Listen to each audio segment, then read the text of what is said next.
Fala pessoal, tudo bem com vocês? Hoje nós vamos trabalhar aí com a disciplina de Teoria das Estruturas 1, tá? Se vocês precisarem de apoio nessa atividade ou nas demais relacionadas a essa disciplina ou em outras disciplinas das áreas de engenharia de modo geral, nosso contato está na descrição. É só nos chamar lá que nós vamos auxiliar você, tá bom? Vamos fazer uma leitura inicial, então, pessoal, fazer uma boa contextualização para a gente entender todos os conceitos dessa disciplina que vai ser muito importante para as demais, para as outras que vêm em diante, tá? Entender aí sobre treliças, vigas isostáticas, tá? Que são aquelas que estão em equilíbrio com os apoios, certinho? São as vigas um pouco mais fáceis de nós trabalharmos, estudarmos, mapearmos elas, né? Vamos entender aí alguns conceitos, principalmente de treliças agora na etapa 1, tá? Vamos lá então, vamos dar início, ó. Etapa 1.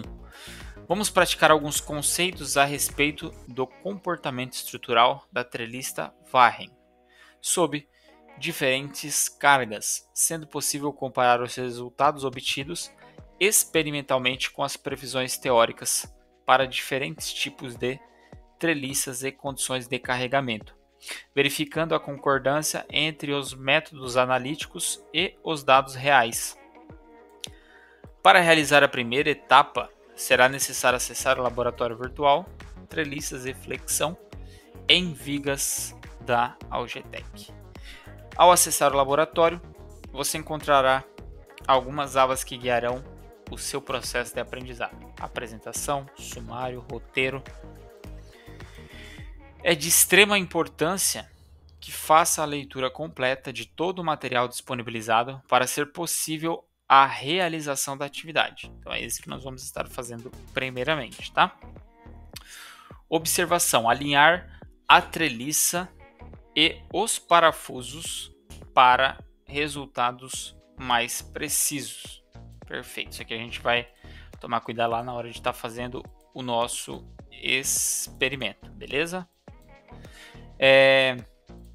Nesta primeira etapa, utilizando treliça do tipo Varren, com conexão e material do tipo aço 1020HR, analise quais barras estão tracionadas ou comprimidas após as duas condições, tá?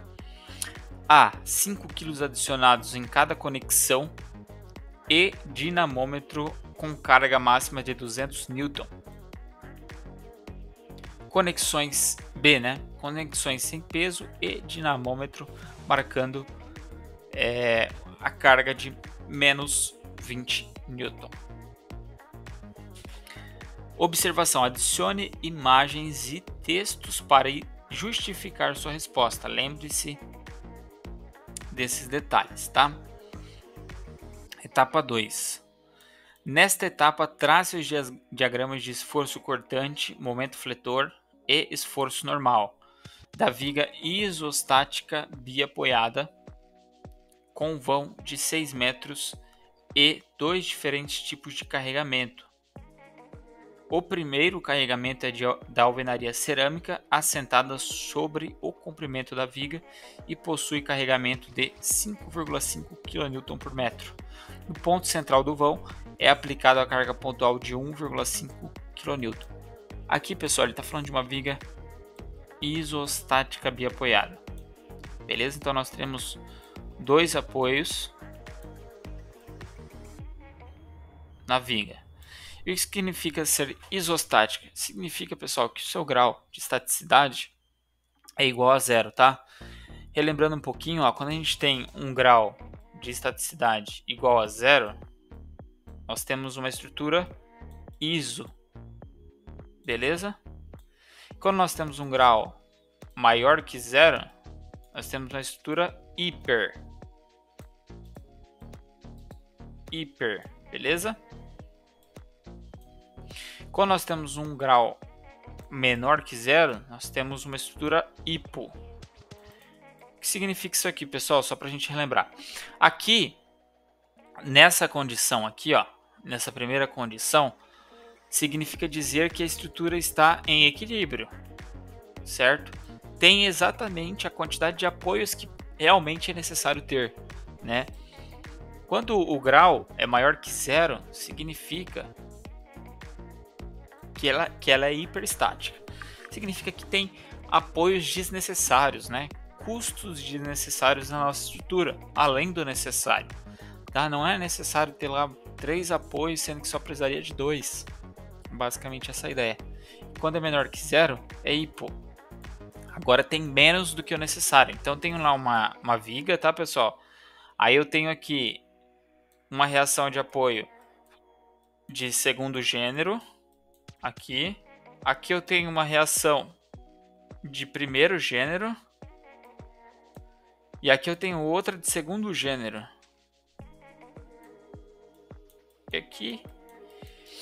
E aqui na nossa viga eu tenho uma carga distribuída. Uma carga distribuída, tá? Não vou nem colocar valores aqui.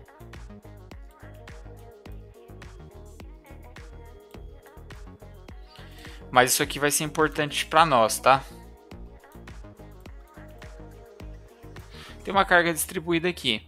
Essa estrutura é iso, hiper ou hipo? Nós temos apenas uma barra, né, pessoal? Nós temos uma fórmula bem simples, que é assim, ó. Deixa eu apagar isso aqui.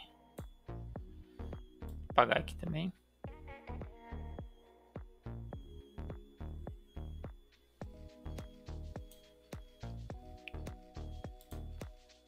Nós temos a fórmula que é o seguinte: G é igual a 1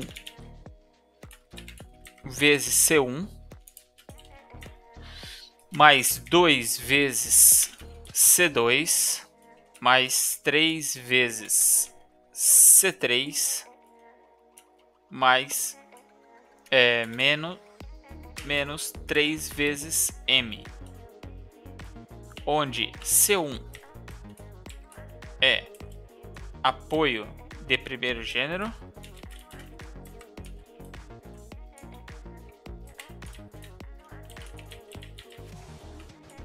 C2 é apoio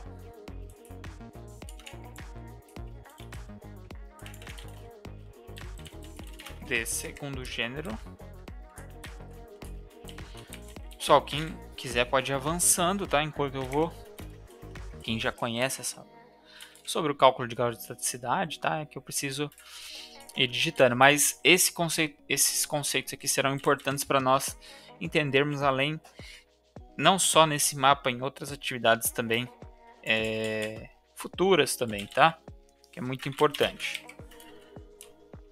Terceiro gênero, e M é o número de barras, tá? Como que nós calcularíamos o grau de estaticidade para essa estrutura que eu desenhei ali? O grau seria 1 vezes...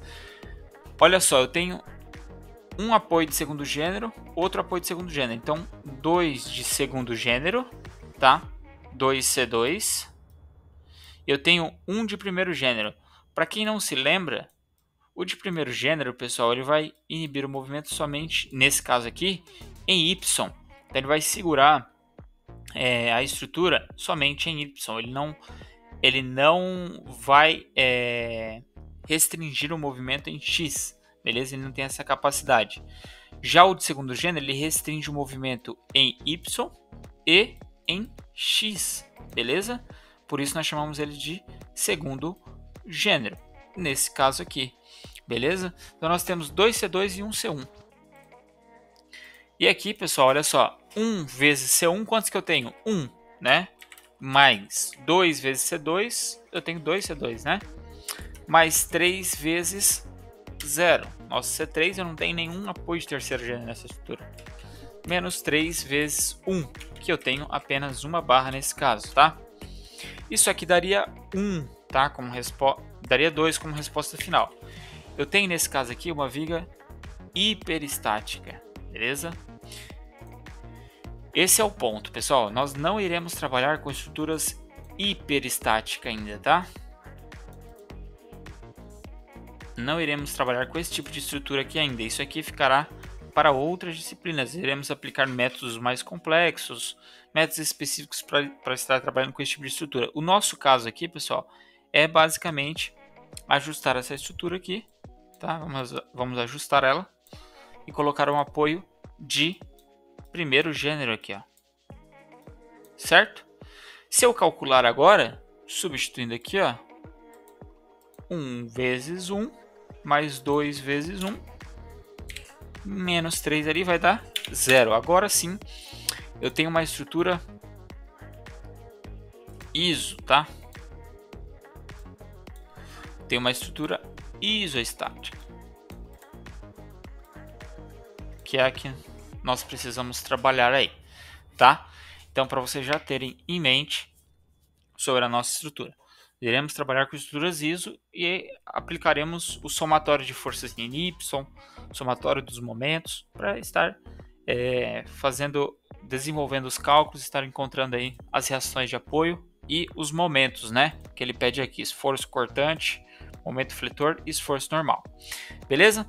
Seguindo aqui então, ó, ele pede ali, trace os diagramas com os seus valores de máximos e mínimos ilustrados, além dos valores das reações. Após traçar os 3 diagramas, responda o seguinte questionamento levantado ao longo de uma reunião de alinhamento da equipe estrutural. Sabendo que o momento resistente do material empregado na estrutura é de 25 kN ponto metro, a viga suporta a solicitação apresentada no item anterior? Ele traz uma observação aqui também: pode ser calculado manualmente os diagramas ou pelo software F2, tá? Na etapa 3, pessoal, nesta etapa calcularemos uma viga inclinada, conforme a figura 2, que recebe um carregamento distribuído. Trace os diagramas de esforço cortante, momento fletor e esforço normal, considerando os seguintes valores, tá? Dimensões A e B, 3 metros, e a carga distribuída é de 4 kN por metro. Então essa carguinha aqui é de 4 kN por metro. Para quem não sabe, tá, pessoal, a gente representa a carga distribuída desta forma aqui, igual eu desenhei lá em cima. E a carga pontual, como o nome já diz, tá? É somente um ponto específico, tá? Daí são duas tratativas diferentes. Carga distribuída são várias setinhas assim, representada, tá? E a carga pontual é uma apenas, em um determinado ponto específico. Beleza. Aí ele pede, né? Deixa eu só colocar aqui também. Ele trouxe que aqui essas distâncias são iguais, tá? Então aqui é 3 e aqui é 3, pra gente não se confundir. Show. Trace os diagramas com seus valores de máximos e mínimos ilustrados, além dos valores das reações. Se o carregamento de 4 kN por metro forma um ângulo de 90 graus com a viga da mesma dimensão anterior, qual seria o momento de esforço cortante máximo? A gente vai entender essa situação aí também, tá? Vamos lá então, pessoal. Antes de começar, vamos entender, antes de começar o experimento, né? Entender um pouquinho mais sobre treliças, que ele vai trazer alguns tipos ali. Vamos lá no nosso material, fazer uma introdução, né? Conforme ele pede, para a gente entender e não nos perdermos aí durante o experimento, tá?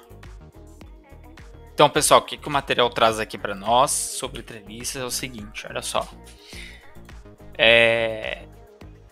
Vamos lá, vamos dar início. As treliças são amplamente utilizadas em estruturas, pois suportam elevadas cargas externas, mesmo sendo esbeltas. Diversas geometrias são utilizadas nas mais diversas aplicações: pontes, tesouros de coberturas, mezaninos, etc. As treliças são constituídas por nós e barras. Elas são ditas treliças simples quando duas barras são unidas por um nó. São projetadas para receberem cargas externas em seus nós e transferirem para as barras através de cargas axiais. As cargas axiais atuantes em uma barra geram esforços solicitantes normais, que por sua vez geram tensões normais, e a tensão normal, que é a unidade em Pascal, pode ser calculada por força na barra da treliça sobre a área, tá? E basicamente assim, tá, pessoal? Isso aqui é força sobre área, então Newton sobre metro quadrado, tá? Então basicamente assim, pessoal, quanto mais concentrado tiver a força em um determinado ponto, tá? Maior é a tensão ali, maior é a probabilidade de romper, quebrar a estrutura.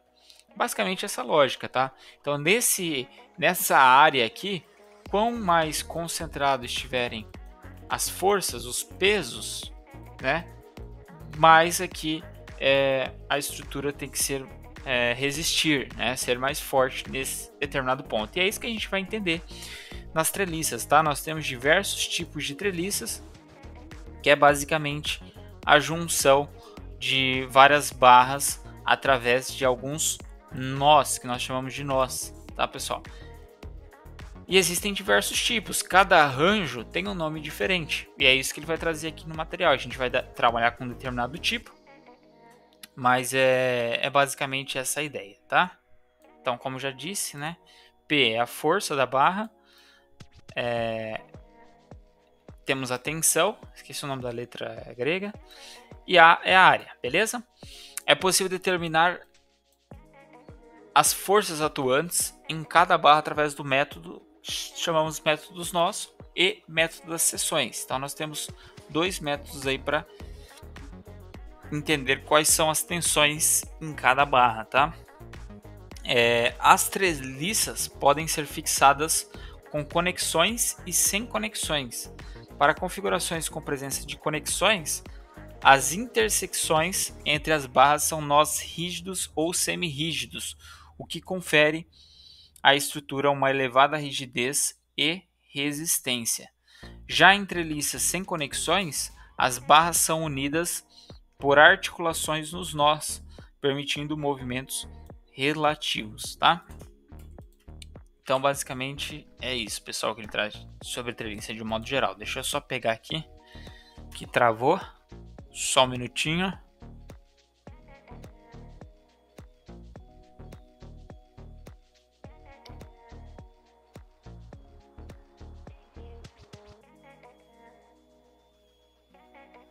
Certo, então, pessoal, assim,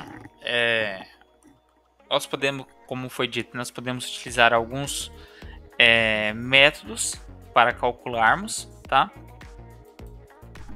As tensões nas barras. E as barras, pessoal, elas podem ser de tração ou compressão, tá? Então, pense numa gangorra, tá, pessoal? Quando você senta de um lado, o outro lado da gangorra levanta. Com as treliças é parecido, tá? Quando um peso é aplicado num ponto, num nó, então eu tenho aqui, vou desenhar uma treliça. Desenhar essa aqui. São barras retas, tá, pessoal? Finja que são barras retas aqui, beleza? Tá. Então tem uma determinada carga aqui, ó. Uma determinada carga aqui. Beleza? Vou colocar aqui 10 kN. Só para ilustrar. Tem algumas cargas aqui sendo aplicadas, tá? Então, pessoal, com as treliças é parecido com o que ocorre com uma gangorra, tá? Porque quando você aplica num ponto, num determinado nó, as barras elas vão reagir esticando ou comprimindo, sendo apertadas, tá? Isso que se chama carga axial, tá? Quando a barra estica, está em tração, beleza? Como se fosse um elástico sendo puxado, beleza? Quando a barra encurta, ela está em compressão, é como empurrar uma mola, beleza? Então, que nós podemos tirar de importante também? Que se nós obtermos uma tensão negativa, tá, pessoal? Significa que está ocorrendo a compressão, tá? Está sendo comprimida. E se for positiva, é a tração, beleza? Isso aqui é muito importante para nós fazermos a interpretação do experimento, ok? E é a partir disso que a gente vai conseguir analisar, tá? Vamos lá então, deixa eu ver se ficou algum ponto. Beleza, vamos ver aqui os tipos de treliças que ele trouxe, né? Temos a treliça de Pratt. É um tipo de treliça que se caracteriza pela disposição das suas diagonais, que se inclinam em direção ao ponto de apoio, formando um ângulo agudo com a vertical, sendo esta direção oposta às forças externas. As barras verticais suportam forças de compressão, enquanto as barras diagonais suportam forças de tração. Esse tipo de treliça é amplamente utilizado em pontes ferroviárias e rodoviárias devido à sua eficiência em suportar cargas verticais. Beleza? Então, nós temos uma ilustração aqui, né, de alguns exemplos, como se fosse uma pizza ali mesmo, né? Só que daí vai afunilando e concentrando ali. Temos a teoria de Howe, que é outra configuração popular, onde as diagonais se inclinam na mesma direção das forças externas. Este tipo de treliça é comumente utilizado em grandes estruturas de pontes e telhados industriais. Em contraste com as treliças Pratt, as treliças Howe apresentam uma inversão crucial em sua geometria. Se você observar uma treliça Pratt de cabeça para baixo, visualizará na prática uma treliça Howe. Essa inversão nos elementos diagonais resulta em comportamentos distintos sobre cargas nas treliças Pratt. Os elementos verticais comprimem e os diagonais tensionam, enquanto as treliças Howe a situação inverte. Beleza? Ok, então nós temos aqui um exemplo, tá? Show. E a treliça que nós iremos trabalhar aqui é a treliça de Varren, tá? Eu acredito que seja assim a pronúncia. Se não, não tem problema. É só para a gente entender. A treliça é caracterizada pela ausência de barras verticais e pelo uso de triangulação equilateral. Este tipo de treliça é usado em diversas aplicações como pontes e edifícios devido à sua eficiência estrutural e simplicidade geométrica. Uma das principais vantagens da treliça do tipo Varren é sua capacidade de distribuir a carga uniforme por vários membros diferentes. No entanto, isso é geralmente aplicável em casos em que a estrutura está sujeita a uma carga uniforme, uma carga distribuída, tá? Essa mesma vantagem pode se transformar em uma desvantagem quando a treliça está submetida a uma carga pontual, pois a estrutura tende a sofrer com forças concentradas. Nessas situações de carga concentrada, a treliça Varren não consegue distribuir a carga de maneira tão eficaz entre seus membros. Portanto, este tipo de treliça é mais vantajosa para cargas distribuídas, mas não é adequada quando a carga é concentrada em um único ponto ou nó. Então, beleza, essa estrutura aqui, como exemplo, tá? Inclusive, é com ela que nós iremos trabalhar, beleza? E ele traz aqui no material também, pessoal, o método dos nós, tá? O que ele diz aqui, ó? No método dos nós, as equações de equilíbrio são aplicadas em cada nó da estrutura, com o intuito de determinar as forças que atuam neles. Em seguida, aplica-se a terceira lei de Newton, ação e reação, e encontra-se as forças atuantes nas barras. O que ele está querendo dizer com isso aqui, né, pessoal?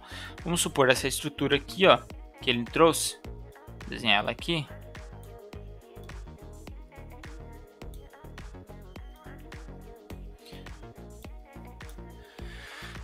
Nós temos essa estrutura, tá? Que imagino que seja uma reta, beleza? Uma reta também. Então nós temos essa estrutura. E basicamente no método dos nós, nós vamos precisar identificar um nó. Vou chamar esse aqui de nó A, beleza? Peguei esse ponto aqui, ó, específico. Nó A. E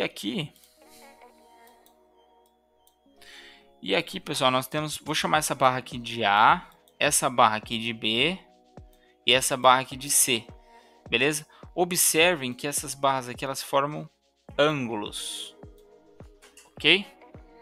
Elas formam ângulos, nós precisamos identificar estes ângulos aí para conseguirmos fazer os cálculos, tá? E nós podemos, com as distâncias de altura e comprimento, largura aqui, nós conseguimos determinar o ângulo, tá? Através da relação trigonométrica. E determinando esse ângulo, nós conseguimos aí aplicar a terceira lei de Newton, tá? Então, nós vamos fazer análise em X e análise em Y. Vamos identificar quais forças atuantes nessas barras. No caso de FA, é uma barra reta na horizontal. Nós temos a barra A atuando ali. Teremos também a componente BY ou BX, né? Que aí nós vamos identificar como se calcula ali com o ângulo, tá? E também temos a componente CX, ó, tá? A CX. Para quem não se lembra lá de física, tá, pessoal? Então nós iremos trabalhar com essas três componentes aqui. Já em Y nós teremos BY e B e CX, tá? Ou e CY, beleza? E aí nós vamos fazendo as manipulações ali para então determinar as cargas. E aí eu vou estipular aqui as direções dessas barras, né? E aí jogar o sinal aqui na fórmula da força resultante. E aí, de acordo com os valores que nós encontrarmos, se for negativo a barra está comprimindo, se for positivo a barra está tracionando, tá? Mas é um método que nós não precisaremos utilizar por enquanto, tá bom? Para determinar as forças. Tudo depende muito, tá, pessoal? De qual carga está sendo aplicada, sobre um determinado nó, tudo varia. Então, por isso é muito bom a gente ter um software para conseguir simular cada situação diferente.